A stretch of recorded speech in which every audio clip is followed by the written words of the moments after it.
Last Friday was a rough day for me. I had so much sorrow about my divorce. My divorce was official on July 11, 2022. My wife left our home on Christmas Day, December 2021. I was taking a nap after making Christmas lunch for the family, including her mom and dad, and she came into the bedroom and woke me up. She was crying, and she said, "I think I'm done. I'm gonna leave to go with my parents for a while." She also told me that I'd been in a dark place for a long time and that she had considered toughing it out. And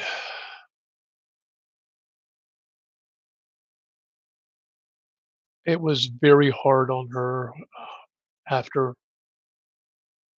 my bicycle accident and resulting stroke and brain injury.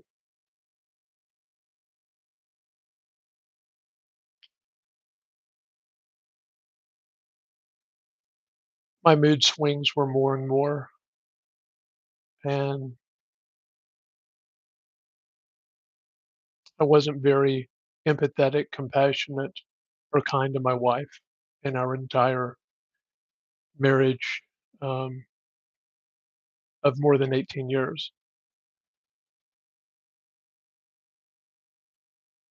And I'm praying that I have learned to be patient, kind, empathetic, and compassionate with any new relationships I have. I didn't want the divorce. I was willing to work it out as we always had, and it wasn't fixable. We tried years and years of marriage therapy and counseling, and we put a lot of time, energy, and effort into that, and we always came back to the same things. And I don't fault or disagree with my wife for her reasons. They are accurate. I'm to blame for the lack of empathy, lack of compassion, and lack of kindness. She wanted a light existence, and she often prattled about things she didn't know about. And I don't know why she did this. She needed someone who could accept that, and I couldn't. Um, to me, it was noise. It was BS, and I didn't want to hear it.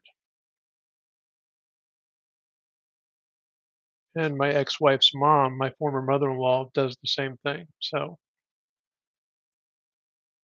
I never understood it, and it wasn't mine to understand. And I need to learn to let go.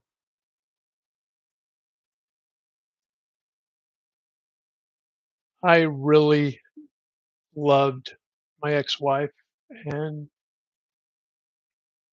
when we were having intimacy failure, I would say that I wanted my girlfriend back. I wanted our dating back. I wanted to make out with her. I wanted to touch her in an intimate way, and certainly non-sexual. It's very easy to say that my wife no longer wanted to have sex with me. That's true.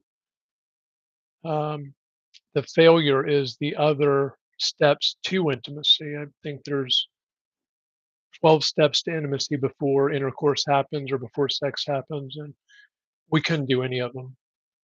And on her side, there was no desire. And now this makes sense with her wanting a divorce. I used to tell our marriage counselor that when we look at our marriage with its lack of intimacy, this marriage is doomed, and it really was. Um, no amount of counseling, of honesty, of transparency, of willingness, any spiritual principle we put into the marriage didn't work. And it was an exhausting process. And I was willing to do it. I was willing to go through more rounds of counseling. And the biggest hurt for me is the financial side. For 90% of our relationship, I made more money than my ex-wife did. And then when I got hurt and wasn't able to work anymore, at that time she was working part-time. And in order to support the family, she had to go back to work full-time. And when she did go back to work full-time, she eventually found her way to a high earning level, making well over $200,000 a year. And with me, with my brain damage and other injuries and my lack of stamina, I was only able to work part time and my income diminished. And she remarked one time that she didn't want to support me anymore, that, I could do certainly much more for my career than I was. And that's not true.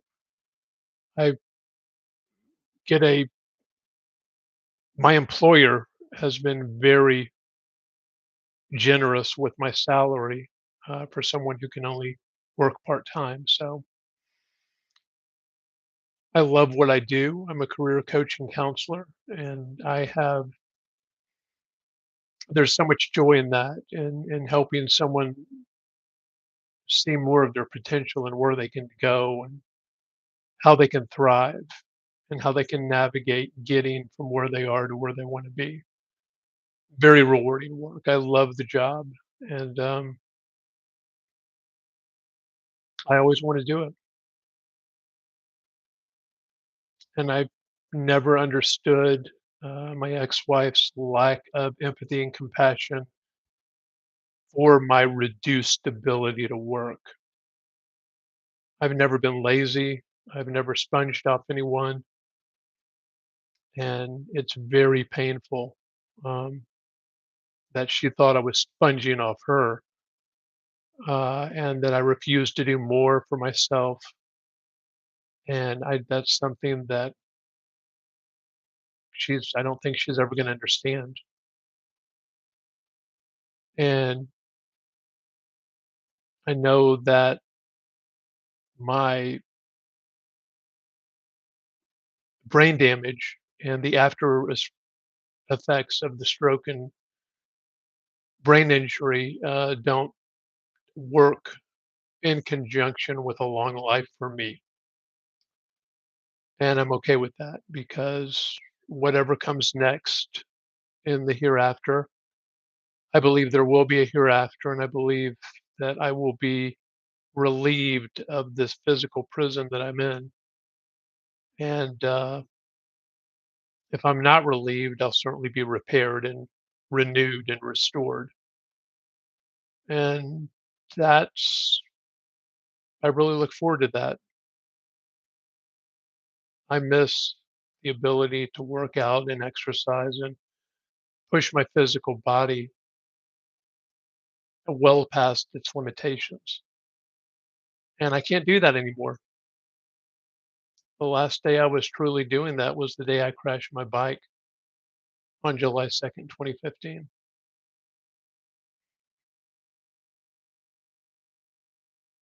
Yeah, it's painful. When exhaustion, accomplishment, and satisfaction come together for me in a workout, I transcend to a state of peace. And I made a trip to that special place every day for 21 years, and I miss it. I miss it so much. And even though I wasn't much of a athlete for team sports, I didn't have to be a good team sportsman. I didn't have to have those gifts to be able to cycle or lift weights or swim.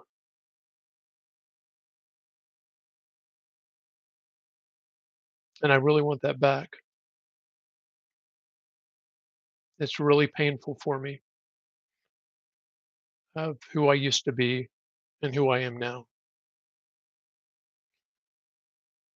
And my lack of gratitude really bothered my ex-wife, that I wasn't grateful to be alive, and I am grateful to be alive. I'm just not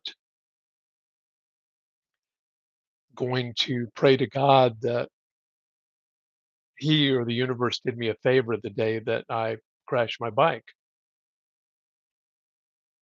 It has not been a good place for me. I'm truly handicapped, and I will always be handicapped. And I tried for the first 3 to 4 years of my recovery to work my way to recovery, and it didn't work. I hit a plateau about 3.5 years in. The plateau was short-lived, and then I started to decline. So, uh,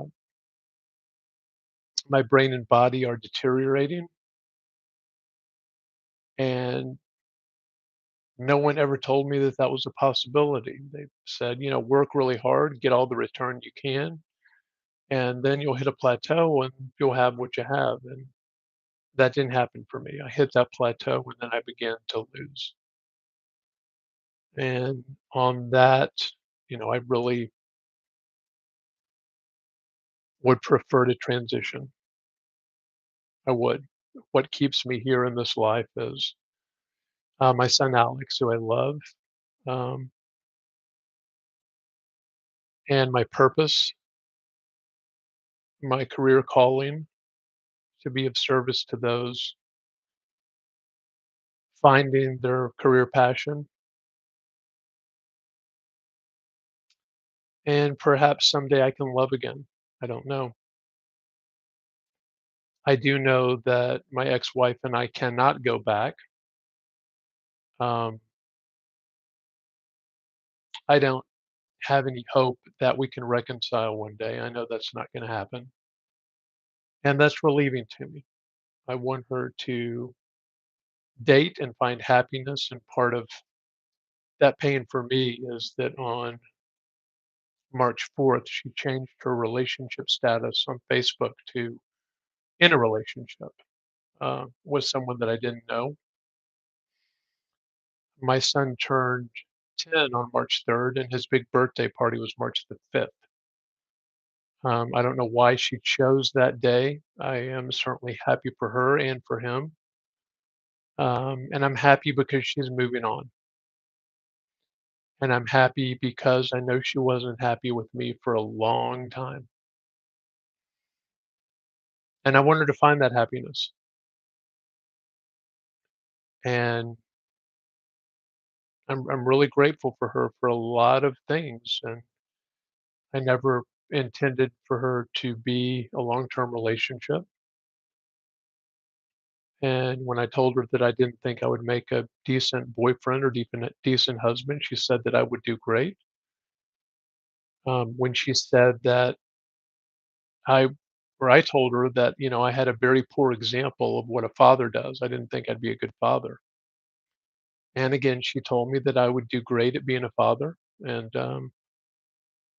my marriage and bringing Alex into this world have been joyful occasions, and they still are. Well, Alex is. The marriage was good for the first half. So I would say the first 10 years, it was over. The marriage was over before I crashed my bike. And I gave my ex-wife so many opportunities. I sat her down, I looked her in the eye, and I said, I can tell you're not happy. Do you want to file for divorce or do you want me to? And every time I sat her down, 10 times, maybe more, maybe less, she said, "We are not getting a divorce. We will go back to marriage counseling, we'll work on it, and we'll work it out." And I never refused that, and even if we had worked it out, um, we wouldn't have intimacy, and for that reason, I'm happy that we parted ways. I don't like the loneliness. I don't like being in a two-bedroom, two-bath apartment by myself. I miss my family. I miss my ex-wife tremendously. I miss what we have. I miss the partnership. We were good on many levels. Um, there's some levels that we couldn't reconcile.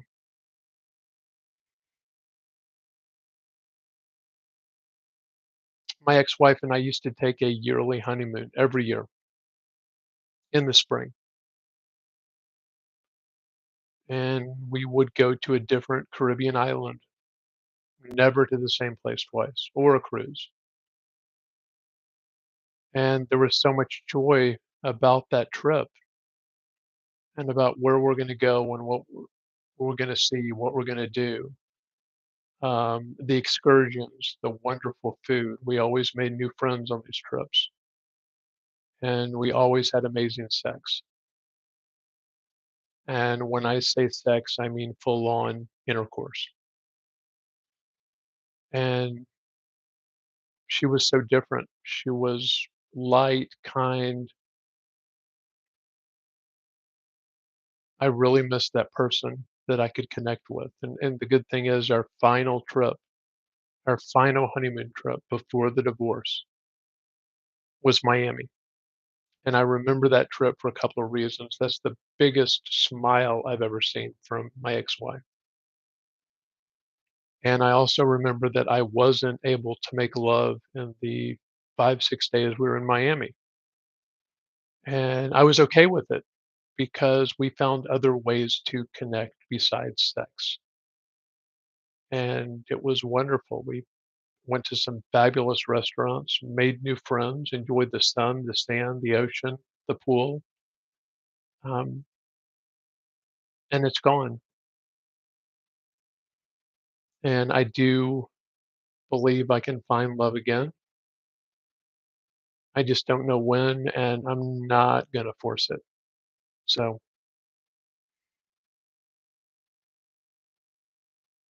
what I can do now is be a good co-parent with my ex-wife and be a great dad to my son, Alexander, and take each day as it comes and try not to worry too much or get too anxious or get too many things done, and really believe that God will sort this out. And that's my prayer.